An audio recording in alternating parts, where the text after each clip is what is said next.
मध्ये त्यांनी दिला आणि 15 सप्टेंबर पर्यंत राज्यातले खरीपाचे आणि 30 सप्टेंबर पर्यंत महाराष्ट्रातल्या सगळ्या कंपन्या रब्बीचे पैसे टाकतील हा शब्द त्यांनी दिला।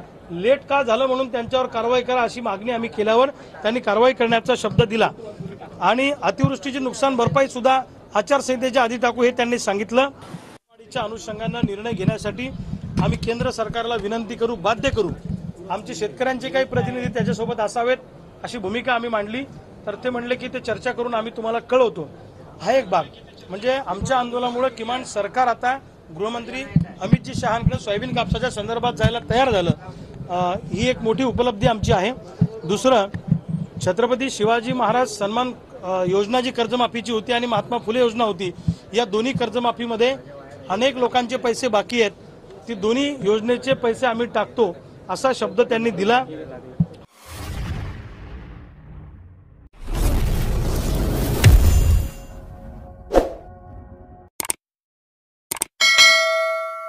परंतु सरसकट कर्जमुक्तीच्या बाबतीत सरकार सकारात्मक नाही असं या बैठकीमध्ये आम्हाला जाणवलं आणि शेडनेटच्या संदर्भामध्ये नुकसान भरपाईचा कुठलाही निकष नाही तर त्याच्यासाठी स्पेशल धोरण आणण्याचं त्यांनी सांगितलं।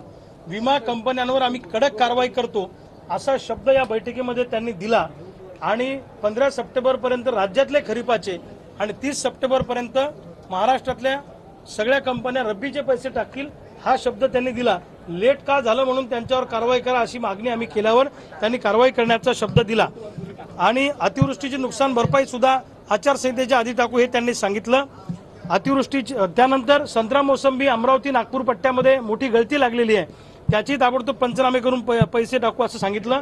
केंद्र सरकारकडे घरकुलाचं अनुदान आहे, विविध योजनांचं अनुदान थकलेलं आहे, तर त्या संदर्भामध्ये जे शिष्टमंडळ आता अमितभाई शहांकडे जाईल तेव्हा आम्ही राज्यातली थकलेली आकडेवारी घेऊन जाऊ। यामध्ये घरकुलाचं अनुदान आहे, ठिबक सिंचन तुषार सिंचनचं कृषी अवजाराचं अनुदान आहे, ते सुद्धा आम्ही ताबडतोब वितरित करू।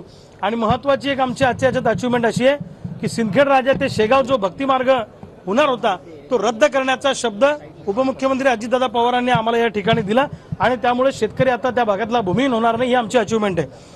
आणि जंगली जनावरांच्या त्रासापासून वाचण्यासाठी शेतीला मजबूत कंपाऊंडची योजना आणण्याचा विषय आम्ही कॅबिनेटमध्ये घेतो हा शब्द त्यांनी दिला।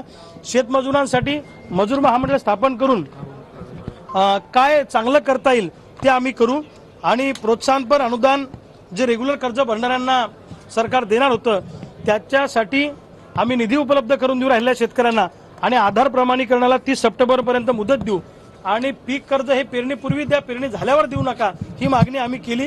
त्यांनी SLBCची मीटिंग लावून कॅबिनेटमध्ये सुद्धा हा विषय घेऊन आम्ही ताबडतोब आदेश काढतो, सगळ्या जिल्हाधिकाऱ्यांची बैठक घेतो असा शब्द त्यांनी आम्हाला दिलेला आहे। एक सकारात्मक काही अंशी सकारात्मक चर्चा आणि काही मुद्द्यांच्या बाबतीत मात्र कर्जमुक्तीच्या बाबतीमध्ये सरकारने काही सकारात्मकता दर्शवली नाही, परंतु आज सरकारने काही विषय सरकारच्या कानावर गेले, अनेक गोष्टी काही जिल्हाधिकाऱ्यांना त्यांनी विचारलं किती अनुदान थकीत आहे, ताबडतोब ते देण्याच्या संदर्भामध्ये वित्त विभागाला सूचना केल्या।